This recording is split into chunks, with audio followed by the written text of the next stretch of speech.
Hello, welcome to my channel.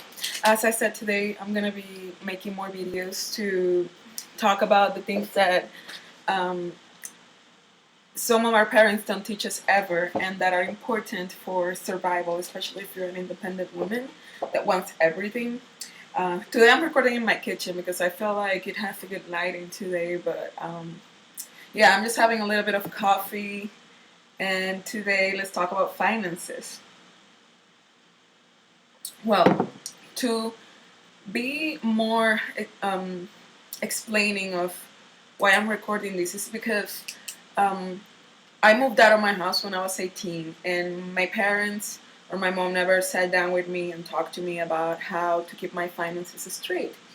And sometimes it is important to know that there are so many things that we can do to save money and to keep our pockets full, also, while we're working.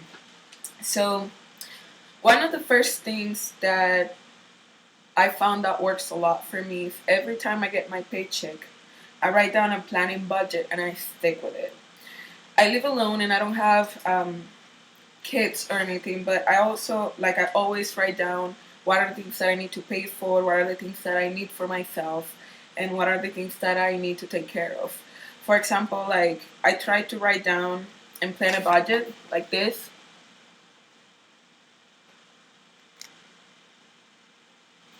And like I said, I just write down like my rent, utilities, food budget, and allowance for upcoming events.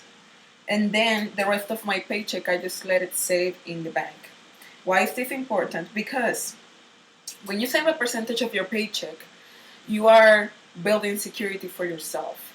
You are also being able to take care of things when they pop up out of nowhere. For example, there are times when you can't predict when you're gonna get an injury doing anything. If you do sports, if you live an active lifestyle, you never know when you're gonna have to go and have a health check at the doctor. And knowing how expensive it is, healthcare, it is important to always have a backup plan and have a little bit of financial security over things that can pop up over time.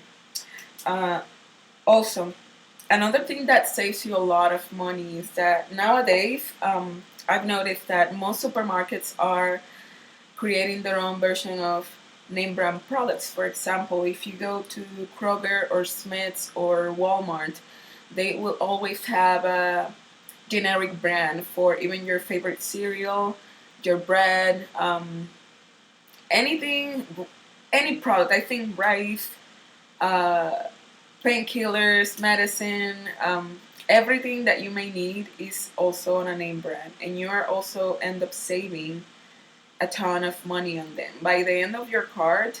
And believe me, there's no difference because when I moved to the US, somebody told me, "Oh, don't buy those name brands because they are lower quality." So I put that to the test and I started reading the ingredients of these generic brands, and most of the time, usually, there's no difference on the label. We certainly don't know for sure if they have the same amount of nutrients or vitamin on there, but like for the fact, they are basically just the same product packed in a cheaper package, and that counts as a generic brand with the same product inside of it, and it's just costing you a couple dollars less. And it's not a big sacrifice. You're getting the same quality just for a different price. Also, something that nobody ever talked about to me is building credit. Credit is very important nowadays. And I don't have the best of credits, but I'm being smart about it. And like somebody told me one time, and that has to be one of the best advices I've received from anybody, is that you have to be able to have a credit card if you choose to, and cancel it every month. Don't ever spend more than you can afford, because having a credit card is a very powerful tool in order to be able to acquire things that we want to pay slowly over time, but that's not the smartest thing to do.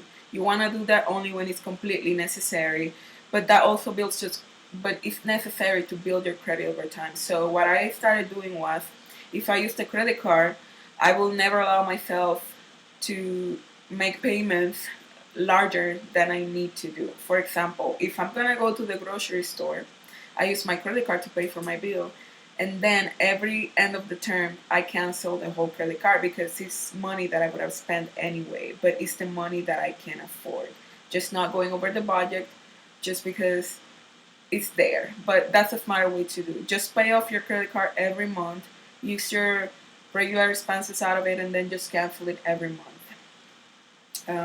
I mean, if you are not really paying for anything large, if you're just a teenager, if you're just going to college, this is a very smart move to do to build your credit over time, and it does help a lot. So, also, when you are doing your banking, be smart about your ATM.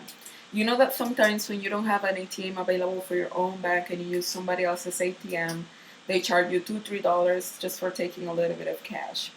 Sometimes it's necessary to take cash, but that's when it gets smart. Every time you get change your paycheck, try to have a little bit of cash on you. I try to have $100 in cash available just for any inconvenience that may pop up. Like have it saved somewhere in your house, somewhere in your room, just in case you need it. Have a 20 on your wallet at all times, just in case.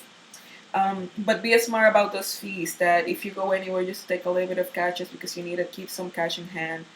Uh, Always all the time, so you don't need to go to a different ATM, and then at the end of the month you're spending $50-$60 just on ATM fees, and that's um, a lot to pay just to get a little bit of cash when you can get it for free when you cash your check, or however way you receive your money.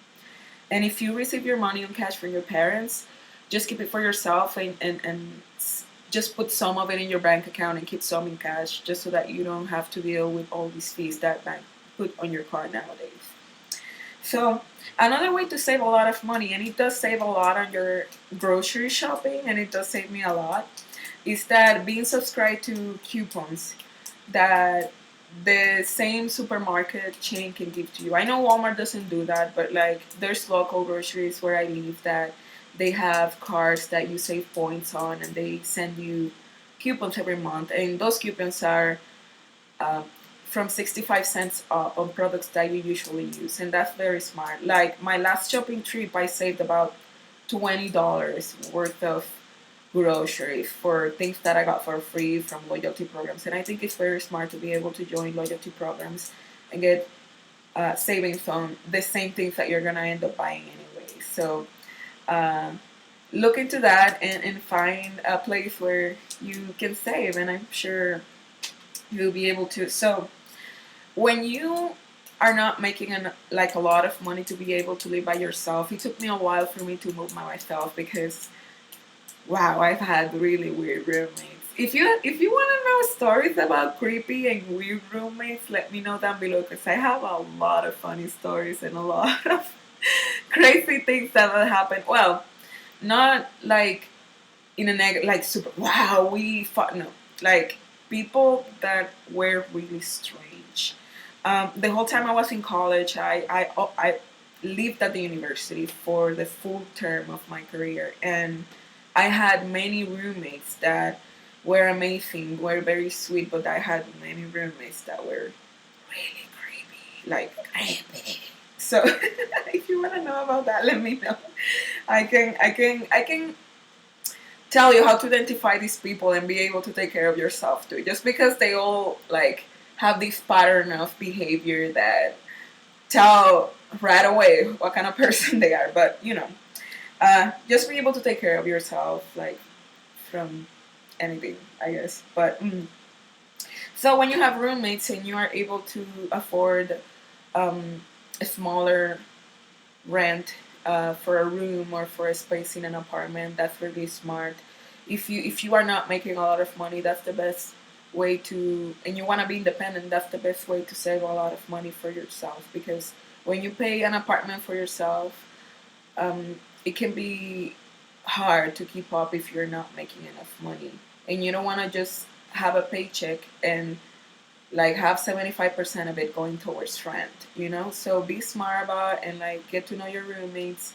Look for people that have good recommendations. I feel like there should be an app for people to rate people that rent rooms and see, something like you can rate your roommates and see if they have a good rating before you move in with them. I mean, for people that live in that way for a long time. Well, another thing, and I have a video plan on this on how to build a timeless wardrobe, is invest in timeless clothes. I know fashion always changes, and I know um, there's always a new trend coming up, and there's always a new thing to do. But I feel like in a way you have a way to choose what kind of what kind of clothes you want to purchase, um, what kind of pieces you want to keep in your wardrobe that you are going to be able to wear them for a long time, especially if they are good quality and they are timeless pieces that always make you look elegant and that you always have something available for different events. I feel like it's really important for an independent girl to have key pieces in her wardrobe that will always make sure that she looks up to the part everywhere she goes.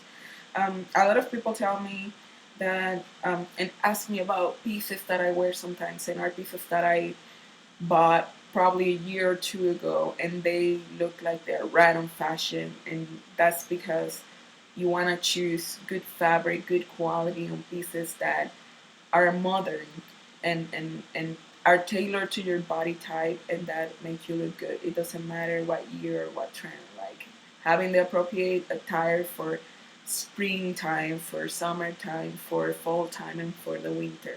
Investing in key pieces is important.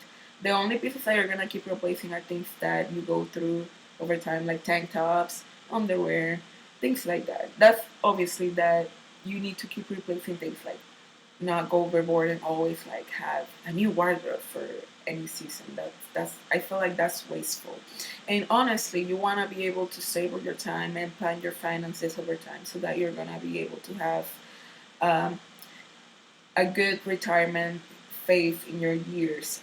In your older years, you want to be able to have the freedom to not having to work and be able to support yourself for those years. And I think that's very important. And the sooner you start planning for that, the better it's gonna go for you. Well, I have said exactly what I do for myself. I just make sure that every month make a plan with my paycheck and make sure that I'm saving a part of my check for anything, for my later years, for anything that can pop up, or that your car needs to replace a piece that costs $100. Nobody wants to be broke when that happens, and it's really smart to be able to always keep money on hand and have your savings straight at the bank. Sometimes it's not necessary to go outside and, for example, have dinner every night at a restaurant because you're gonna end up spending money that you can use to buy food for your whole week. Also have a budget for extra expenses for that because you don't want to be just eating at home all the time, but you have to stick to your budget for extras. If you are gonna go eat outside, make sure that you stick to your budget and not overspend. If you reach that limit at any given time, just don't go back outside and like make a good healthy meal at home because I feel like that saves you a lot of money. Um, well, I hope you were able to find information about your finances here, and I hope this is useful for you. I hope you have a great day. Bye.